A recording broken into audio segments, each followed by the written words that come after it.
And thanks for your patience. I'm going to read a very short media release. You know that today was our second appearance on the charges that have been preferred against some of us and me. As was the case with the first appearance last year, large crowds of members of the African National Congress and South Africans from all walks of life voluntarily came here to Mangaung to show their support and solidarity. I'm sure all of us were hugely grateful for the spontaneous support and incredible comradeship.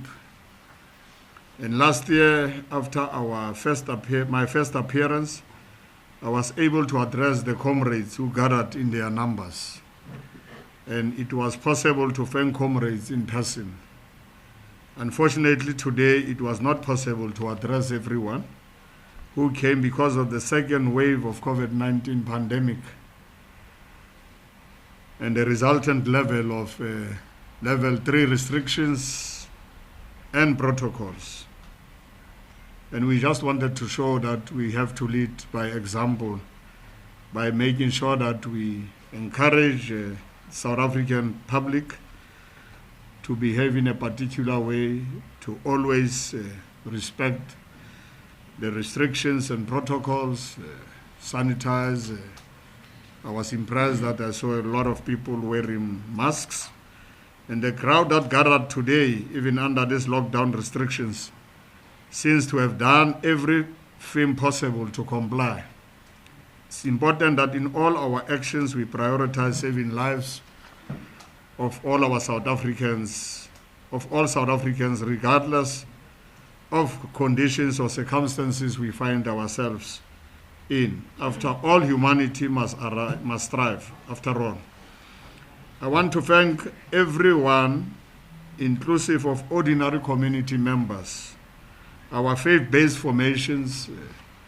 I saw a lot of faith organizations, a lot of leaders and members of our organization, the African National Congress, that came out to show support at our appearance today.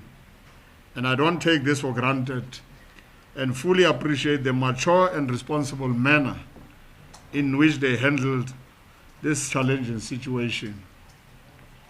I was more humbled and encouraged by the display of comradeship and the displayed belief in the supreme law of our land, that all of us are presumed innocent until proven otherwise by a competent court of law.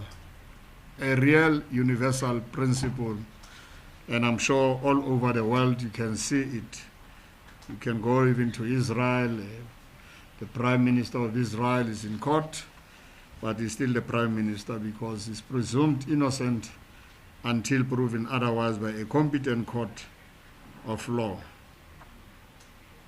I also welcome the calm and effective way in which our law enforcement agencies today handle the whole situation, giving everyone who came this time around the most deserving dignity.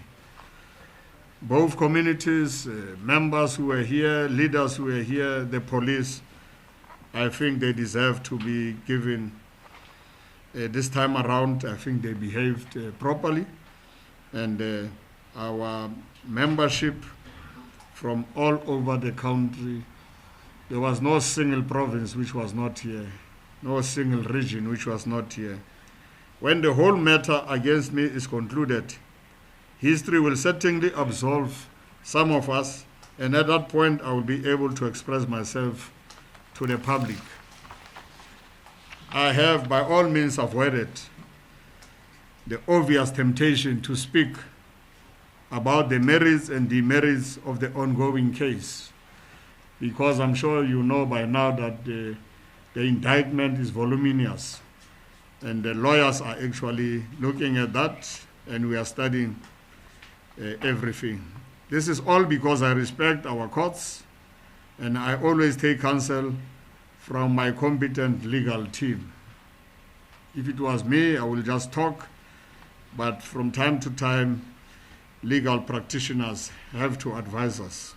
I will not comment further about the charges preferred against me, except to say, I think the story which was pumped in the morning was that there are new charges added. There are no charges added, as the spokesperson of MPA was saying. It's the same charges, and I'm sure we could, at a later stage, circulate the charges, and it's for you to inform the public of South Africa properly and honestly so. I will not comment further about the charges preferred against me. My legal team is going to ventilate on all those issues. Suffice to say that the criminal justice system in our country must be of the highest repute and deal with corruption in an absolute fair and even-handed manner. That's our call, that's our plea. Any hint of selective morality to the application of the rule of law and justice or abuse of the legal system and our judiciary must indeed be avoided at all and every cost. All peace-loving South Africans must all time stand on the right side of the law, and when so accused of any wrongdoing, be accorded a fair and just hearing. We should not be judged in the public opinion by the public or by the media. The courts must legitimately act to protect, uphold, and preserve the rights of everyone, regardless of their station and position in society. Justice must at all times be seen to be done. And I think the story which was pumped also by the spokesperson of MPA is that they wanted the case to get in quick. We were ready for the case, and you can see that we have a lot of accused. We have many and different lawyers representing us, and we were ready from May, June, July, but there were lawyers who were not available because they have other cases to deal with. And therefore, I think the case was agreed. It was agreed upon that the case must be in August as a pre-trial. Nothing can be further from the truth, despite our serious concern about why we have been charged and I'm attending the court hearings. It is also in this context that we may never undermine the constitutional tenets that every citizen has a right to be deemed innocent until proven guilty by a properly constituted, competent court of law. This right is not negotiable, and it may never be compromised, and it is indeed enshrined in our Constitution, in the Bill of Rights. That's what we have struggled for during the years of struggle against apartheid colonialism. We conclude by rededicating ourselves to the seminal task of the ANC, namely to be at the service of our people and to ensure that we empower our people to scale the demanding heights of our economy. As we have seen today again, COVID-19 poses many challenges to us, which makes the achievement of freedom and justice for all our people even more difficult. No matter how steep the mountains that we have to climb, we'll never give up. Of course, forward we go, backwards never. We have not joined the liberation struggle in the service of ourselves, but in the service of our people. Indeed, this is a very short statement, and we just wanted to say to all South Africans from all over South Africa, all the corners, that wherever you are, respect the regulations. Wherever you are, sanitize. Wherever you are, think about those who don't have food, because the challenges of hunger and poverty and unemployment are real today.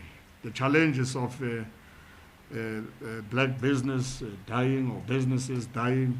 It's a real thing today.